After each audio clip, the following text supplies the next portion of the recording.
Hello students, आज हम बात करने वाले हैं मोलस्का के क्लासिफिकेशन के बारे में। जैसा कि आप जानते ही हैं कि मोलस्का यानी जो सॉफ्ट बॉडीड एनिमल्स होते हैं उनमें कई सारी ऐसी प्रॉपर्टीज़ पाई जाती हैं जिनके बेस पर हम उन्हें बाकी जो फाइलम्स हैं उनसे अलग पहचान सकते हैं। फाइलम मोलस्का के अंदर बेसिकली जो सीपियाँ हैं, घोंगे हैं, ऑक्टोपस, नॉटिलस, इस तरह के जो जीव हैं वो इस श्रेणी के अंदर आते हैं।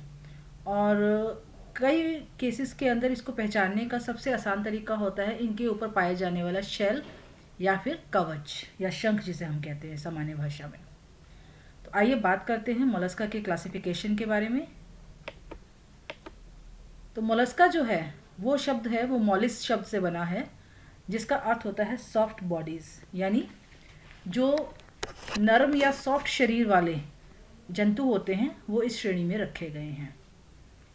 इसके जो बेसिक कैरेक्टर्स हैं उन्हें हम इस प्रकार से समझ सकते हैं कि ये दुनिया का सेकंड लार्जेस्ट फाइलम है। फर्स्ट फाइलम आप जानते हैं कि आर्थ्रोपोडा है जिसके अंदर सबसे ज़्यादा स्पीशीज़ और मेंबर्स पाए जाते हैं।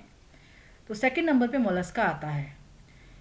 हालांकि हमें हमारे आसपास मोलस्का के इतने ज़्यादा सदस्य नहीं दिखाई देते, परंतु इसके ज़्यादातर जो मेंबर्स होते हैं क्योंकि वो एक्वेटिक हैं और एक्वेटिक के अंदर भी मेराइन में हैं, तो चाहे वो हमारी आंखों के सामने नहीं है, पर अगर आउट नंबर्स की बात करें, total number of living species, total number of animals या इवन फॉसिल स्पीशीज़ की बात करें, तो मोलस्का जो है वो सेकंड लार्जेस्ट फाइलम बनाता है।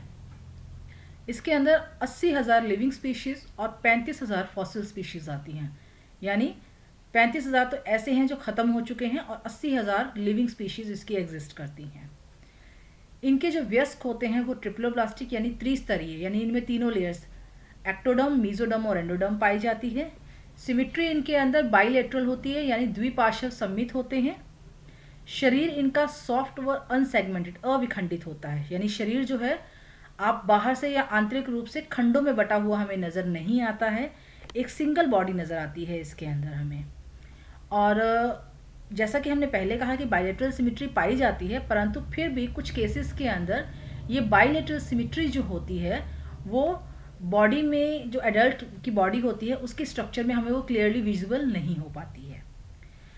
फिर आता है इनके ज़्यादातर सदस्य जो होते हैं उनका शरीर कैल्शियम कार्बोनेट के बने हुए शेल से ढका रहता है।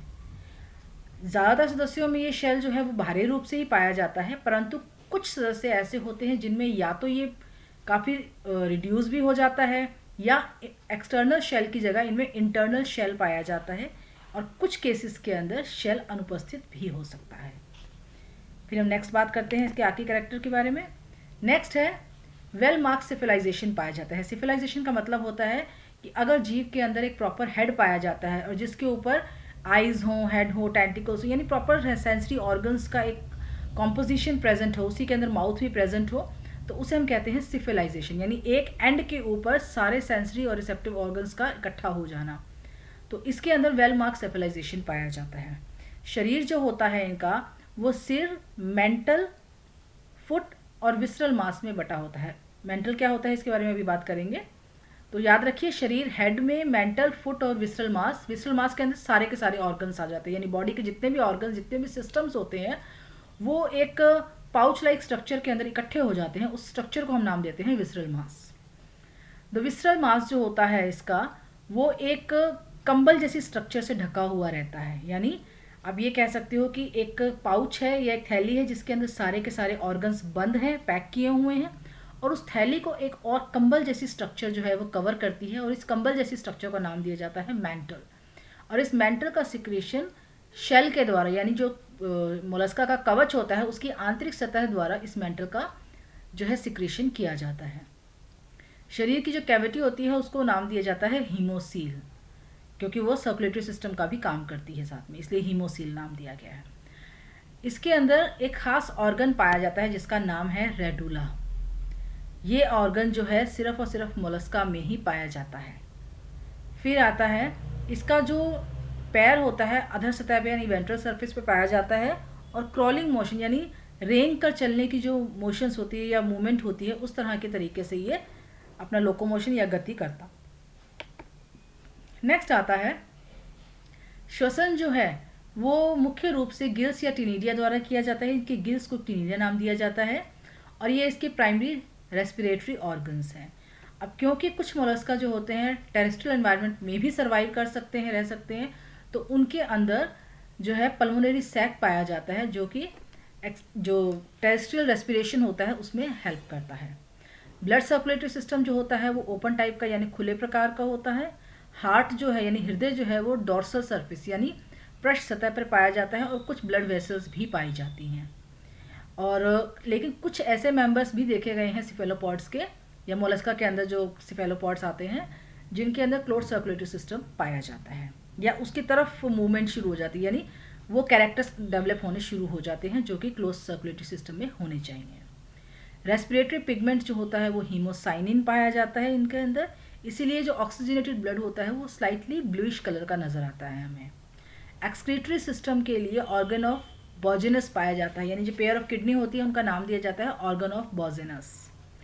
ऑल्फैक्टरी ऑर्गन यानी जो रिसेप्टर्स होते हैं उसके अंदर ऑल्फैक्टरी ऑर्गन पाया जाता है जिसका नाम है ऑस्फेरिडिया। ये गिल्स के नज़दीक पाया जाता है, उनके बेस के पास पाया जाता है और ये गिल्स के ऊपर से गुजरने वाले पानी की क्वालिटी को चेक करने का काम करता है। ये हर्मेफ्रोडाइट नेचर के होते हैं यानी उभयलिंगी जीव होते हैं। जो परिवर्धन होता है सामान्य रूप से इनडायरेक्ट होता है और इनडायरेक्ट से आप मतलब समझते हैं यानी वे जीव जिनके परिवर्धन की अवस्था के अंदर लार्वा पाया जाता है, हम कहते हैं कि उनका जो डेवलपमेंट है वो इनडायरेक्ट प्रकार का है। तो इसके अंदर इनडायरेक्ट टाइप का जो डेवलपमेंट है पाया जाता है ज़्यादातर सदस्यों में, पर कुछ सदस्य ऐसे भी हैं जिनके अंदर डायरेक्ट प्रकार का डेवलपमेंट होगा यानी उनमें लार्वा अवस्था प्रेजेंट नहीं होगी। और अगर हम लार्वा की बात करें तो मुख्यतः ट्रोकोफोर लार्वा, वेलिगर लार्वा और ग्लोचिडियम लार्वा, ये 3 तरह के जो लार्वाज हैं वो इसके अंदर पाए जाते हैं। और जो इसका एग्जांपल्स की हम बात करें तो जो मसल्स हैं, सीपीज हैं, ऑयस्टर है, घोंगा है, ऑक्टोपस है, कटल फिश है, काइटन है, ये सारे के सारे जो हैं वो इसके एग्जांपल्स में आते हैं यानी मोलस्का के एग्जाम्पल्स के अंदर आते हैं। और मोलस्का के कैरेक्टर्स को एक बार दोबारा से ब्रीफ में ले लेते हैं कि मोलस्का क्या है। सॉफ्ट बॉडी एनिमल्स हैं।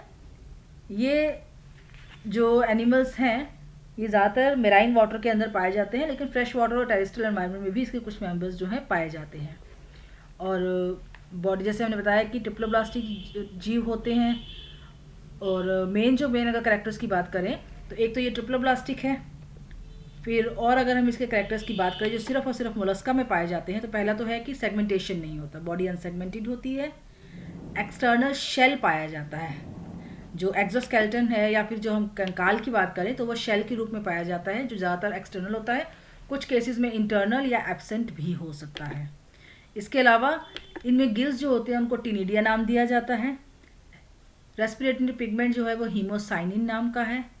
एक्सक्रीटरी ऑर्गन जो है वो ऑर्गन ऑफ बॉजेनस के नाम से हैं और रिसेप्टर जो है वो ऑस्फेरिडिया के फॉर्म में पाए जाते हैं। इसके अलावा कुछ सदस्यों के अंदर आइज पाई जाती हैं, तो वो आइज जो होती हैं वर्टिब्री आइज जो होती हैं, यानी इनमें कंपाउंड आइज नहीं होती हैं बल्कि वर्टिब्रीज लाइक सिंगल आई जो होती है वो स्ट्रक्चर इनके अंदर पाई जाती है। तो ये था मोलस्का के जनरल कैरेक्टर्स। नेक्स्ट लेक्चर में हम बात करने वाले हैं मोलस्का के क्लासिफिकेशन के बारे में।